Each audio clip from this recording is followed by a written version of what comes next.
नमस्कार सगळ्यांना. कसे आहात सगळे? झालं सगळ्यांचं जेवण? माझं आता जेवण झालं आहे. आत्ता सगळं काम आवरलं. मोठा मुलगा अजून यायचा बाकी आहे, कामाला गेलेला आहे. तो येतो 10-11 वाजता. तो आल्याच्या नंतर मग आम्ही जेवतो. सगळे सोबत जेवायला असल्याच्यानंतर बरं वाटतं ना. आणि तो आल्याशिवाय मला पण जेवण जात नाही.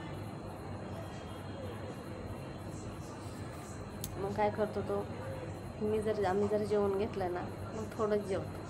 त्याला कसं असं आवडतं त्याला की सगळ्यांनी सोबत जेवलं पाहिजे, तर त्याला बरं वाटतं. एकट्याला जेवायला म्हणतो, मम्मी मला नाही एकट्याला जेवायला आवडत नाही, मन नाही लागत म्हणतो, एकट्याचं पोटभर जेवण जात नाही मला, म्हणून तो आल्याच्या नंतरच जेवायचं. हा छोटा जेवण घेतो, त्याला भूक नाही सहन होत, तो जेवतो.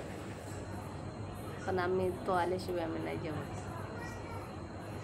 आणि खूप थकतो ना, मग तो कधी कधी जेवला तर जेवला, नाही तर जेवत पण नाही, असाच झोपून जातो. मग त्याची वाट बघत बसायच लागते.